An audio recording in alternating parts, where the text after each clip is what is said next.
Hello. Hey, I assume how you are can. you? I'm good. How about yourself? I'm great. I'm great. I love the background. It is Yeah, nature. perfect. Well, let's go ahead and get started. Folks, thank you for tuning in on your holiday. I'm Megan Graves, the virtual bookseller. You can follow me on my personal IG, which is Redheaded Snippet. I'm recommending personalized book recommendations Wednesday through Friday every week. So if you want in, slide into my DMs. I'm partnering with Charm City Books, so if you order any of the books I recommend from them, mention my name in the notes section at checkout, and Davin and Joe will give you a free advanced reader's copy of a surprise book. But today we're back with the third episode of our critically acclaimed show Between Two Succulents. Today we're talking to author Rion Amilcar Scott, who wrote the short story collection The World Doesn't Require You. It was a finalist for the Penn Stein Award. Rion, thank you so much for spending your Memorial Day afternoon with us. Thank you for having me. So happy to have you. Let's jump right in. You're an accomplished writer. You teach creative writing at the University of Maryland. But before I get to that, I want to talk to you about plants in a segment I call Suck It Up. That is suck with two C's. I'm going to introduce you to our two featured succulents. You're going to tell me which one speaks to you on a spiritual / emotional / metaphysical level. So Okay, let's do it. Let's do it. The first one is my favorite plant that I own. This is a jelly bean plant, called so because it looks like a jelly bean. Uh-huh. The delightful thing about this fellow is that sometimes these are called pork and bean plants because in the summertime they have a tendency to turn a beautiful shade of bronze, Uh-huh. which is Uh-huh. great. Okay, option 2. This tiny little wee one is called a Gollum jade plant. They're a Mm. symbol of good luck, and apparently they are in fact named after the J.R.R. Tolkien character. Okay, okay. So just gut reaction. Which one are you feeling? Which one Well, the is second speaking? one is very literary, the And Gollum you're an author. connection. But the first one, I love jelly beans. And in my book, there's a character who is God, and he passes out jelly beans during Easter, so I'm gonna go with Oh, that. that's right. I think you And, should go with that. And I'll go with Gollum because I'm wishing for good luck for us all. uh-huh. And you know, there's no time like the present to crack open the director's cut of Lord of the Rings and just really sit at home for a while and meditate on that. So I'm glad we got through that together. Clearly, I'm using plants to cope with the quarantine. But I'm wondering Right. if you can speak to us a little bit about how you're using literature during lockdown. Is there anything you're reading lately that you'd like to recommend to us? I read this graphic novel called The Furnace by Prentis Rollins. Um, I got it from the library, and it's overdue now, but they can't get it back because it's closed. So I decided to read it.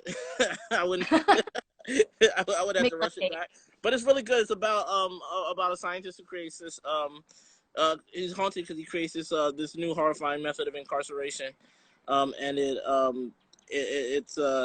haunts him, that he invented something so horrifying. Yeah. Ooh, that sounds fascinating.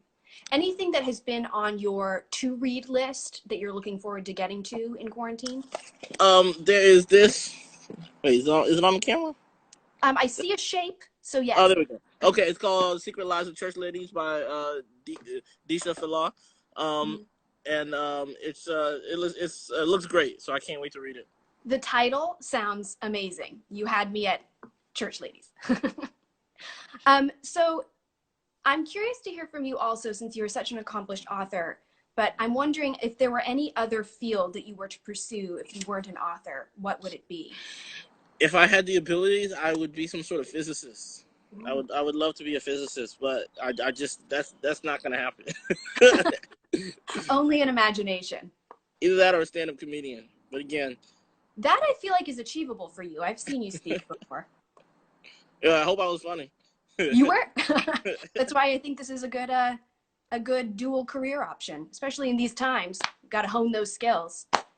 All right, let's hone them because we're entering our lightning round. Okay. Stakes are high because if you answer these questions correctly, one lucky viewer, and I'm chuckling because we don't have a lot of viewers right now, so the winner might also be you. I was told there was going to be a huge audience. Well, you know, that's what it said in the script. It's not so much the size of the audience as it is the size of the dog in the fight. Do you know that old saying? I saw it in the script. So.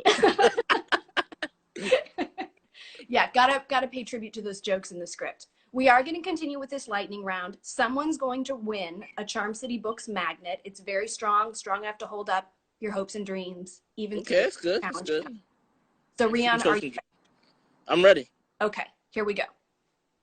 Who is your literary nemesis, dead or alive? Okay, I can answer this with two rap lyrics. One from the Gravediggers. And I'm going to change it around a little bit. It said to the peer reviewer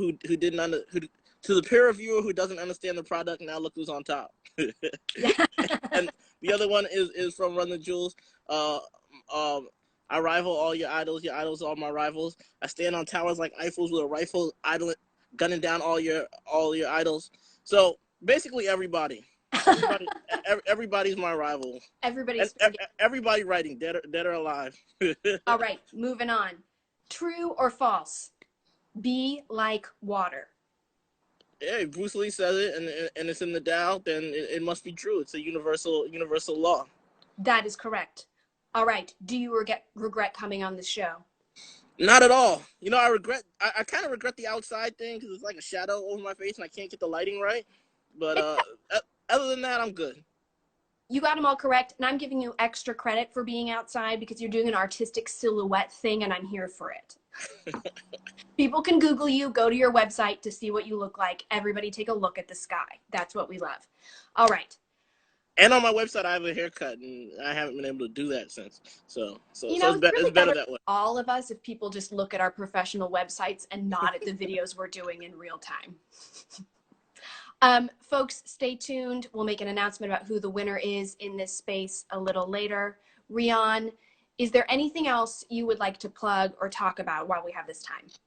I think I have a story coming out in a couple months in an anthology called Tiny Nightmares.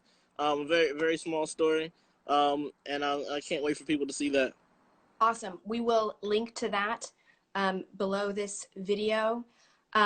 Folks, if you're just joining us, the rest of this video will be posted, or the video in its entirety will be posted later, but we're talking to Rion Amilcar Scott. He wrote the short story collection, The World Doesn't Require You.